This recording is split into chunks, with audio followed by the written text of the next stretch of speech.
A day in my life, digital creator, grade 9 student. Kaya mapasabi ka na lang ng arat na.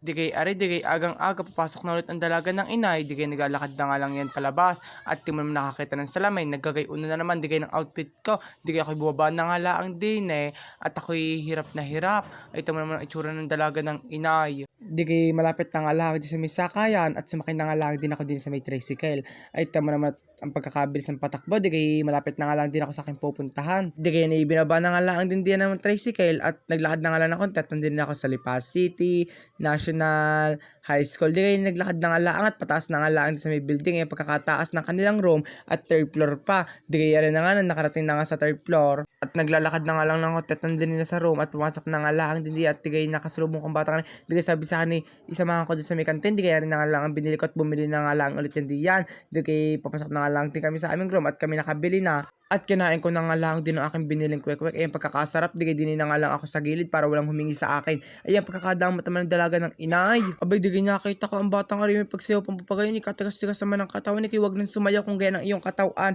Abay lambot-lambutin ni ninay. Di kay mag-uumpisa na nga lang at charge ko ng cellphone ko at mamaya na lang. A few moments later. Ay tamot na pakalaman ng aking cellphone ng mga aray.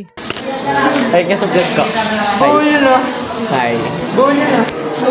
Boy, ay kasublat ko. Boy, ay kasublat ko. Ay ka, ay.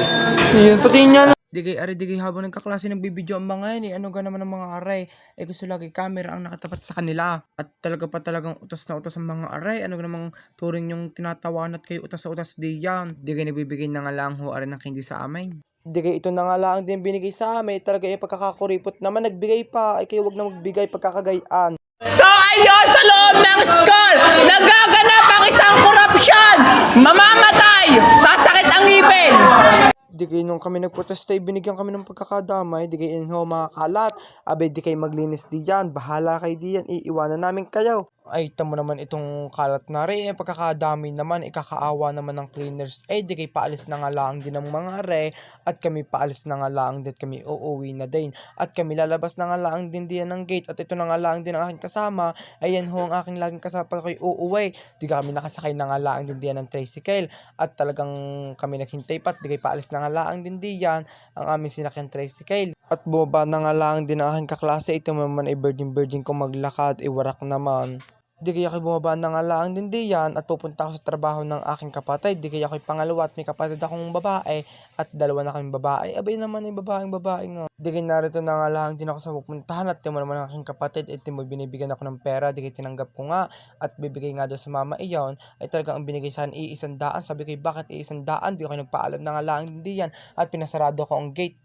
Ay ana, di ko na lang tatapusin. Thank you.